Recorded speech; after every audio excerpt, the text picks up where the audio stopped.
In previous videos, we worked on this problem where we wanted to find the area under the curve f of x is equal to x squared on the interval from 0 to 4.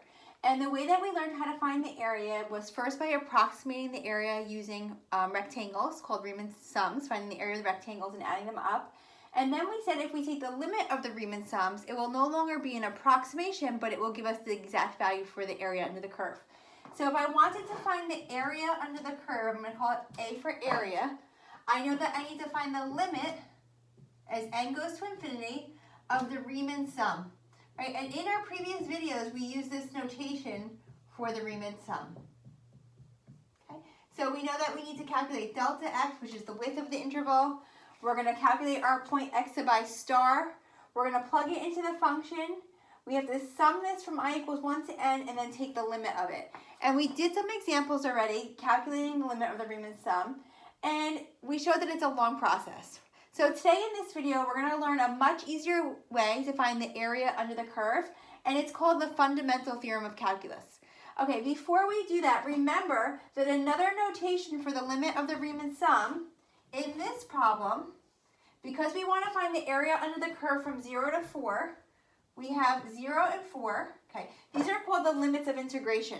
So 0 is the lower limit of integration, and 4 is the upper limit of integration.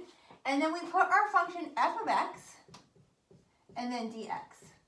Okay, so in this problem, it's the integral from 0 to 4. Our function f of x is x squared and then dx.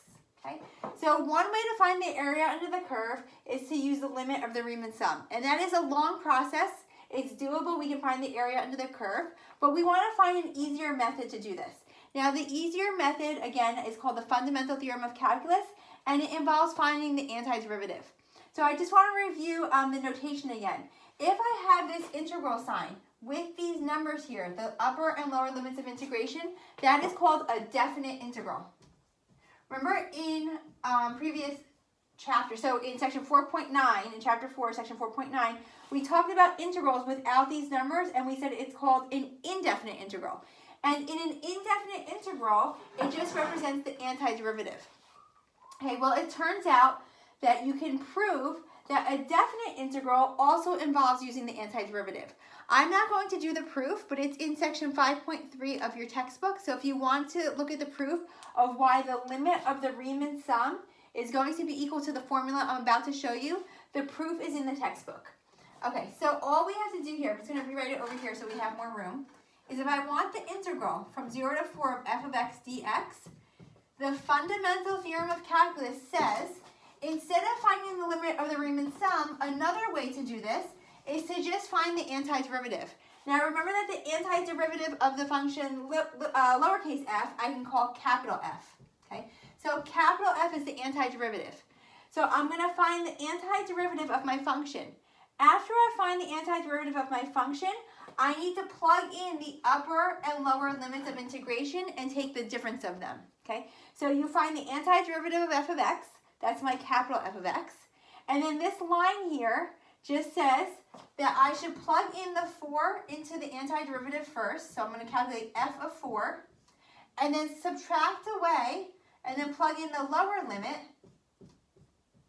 calculate f of 0. This difference will give you the area under the curve. Okay, and this is called the fundamental theorem of calculus, or FTC for short. Okay, so let's try it for our problem. So we have the integral from 0 to 4. Our function is x squared. Okay, so we have x squared. According to the fundamental theorem of calculus, instead of using this long process, all I need to do is find the antiderivative. Well, the antiderivative is x cubed over 3 plus c. Then I need to plug in my upper and lower limits of integration. If I plug in the upper number always goes first. So plug in the 4. It's going to be 4 cubed divided by 3 plus c. That's what I get when I plug in the upper limit. And then minus, and now plug in the lower limit. 0 cubed over 3 plus c. And now all you need to do is simplify. So 4 cubed is 64. So 64 over 3 plus c, minus 0 cubed over 3 is 0, and then minus c. Notice that the c's cancel, the arbitrary constants cancel, And the answer is just 64 thirds. Okay? 64 thirds is the area under the curve. So I'm going to show it here. So in the interval from 0 to 4, the area under the curve, this green region, is exactly 64 divided by 3 units. Notice that it's a positive number because the area under the curve is positive. Okay? And also notice that when you do a definite integral, because you plug in the upper limit and subtract away the lower limit, the plus c and the minus c will always cancel. So when you're doing a definite integral, it's no longer necessary to write the plus c, because when you plug in the limits, the c's are going to cancel anyway. So when you're doing an indefinite integral, make sure you include the plus c, but when you're doing a definite integral, you don't need to write the plus c anymore, because in the end, the c's will cancel out and you'll just get your number. Okay, so we're going to do a couple more examples, but another thing I wanted to say before we move on is that if your function lies above the x-axis, right? In the examples that I've been talking about, I've been drawing pictures where the function lies above the x-axis. If the function lies above the x-axis and we are asked to find this integral represents the area between the curve and the x-axis. If the function is above the x-axis, this area will be positive. However, if the function lies below the x-axis, when you compute this integral, you will get a negative number. If the function is positive above the x-axis, your answer will come out to be positive. And if your function lies below the x-axis, your answer will come out to be negative. Okay? So let's try an example like that. So I'll just make up an example where the function is negative. And again, we'll just do an easy example. So suppose I want to find the integral from pi to 2 pi of sine of x dx. Okay?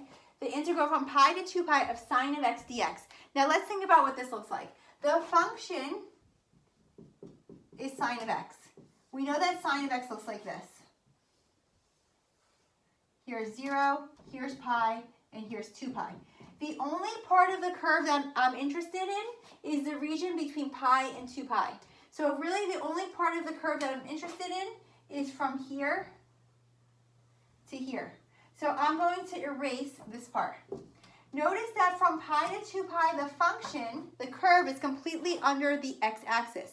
This time, when I compute this integral, which is really the same thing as the limit of the Riemann sum, I'm not going to find the area under the curve. I'm going to find the negative of the area. In other words, whenever the function is negative, if I use the fundamental theorem of calculus, the answer will come out to be negative. And that's only because the function lies underneath the x-axis. Okay, so let's try it. We're going to use the fundamental theorem of calculus to find this integral. So we need to know what the antiderivative of sine of x is. And we know that the antiderivative of sine of x is negative cosine of x from pi to 2 pi. According to the fundamental theorem of calculus, we should plug in the upper limit first, and then minus the lower limit. So now I'm going to have minus a minus cosine of pi. And so when we evaluate this, we have minus cosine of 2 pi. The minus becomes plus cosine of pi. And if you remember what cosine looks like, okay, it looks like this. So here is pi, and here is 2 pi. The cosine of 2 pi is equal to 1. So this is equal to negative 1, plus, and then the cosine of pi is here, negative 1. So negative 1 minus 1 is negative 2, and the answer came out to be negative because the curve was below the x-axis. So if the question now asks you for the area itself by definition has to be a positive amount. So what you should do is take the absolute value of this amount. So the area under the curve is 2 units, but the definite integral is equal to negative 2. So if you just see an integral sign, you're just going to evaluate it and get the answer. If it's negative, you could just leave it as negative. But if it says to you what is the area under the curve, and the function is completely below the x-axis, you should take the absolute value of it.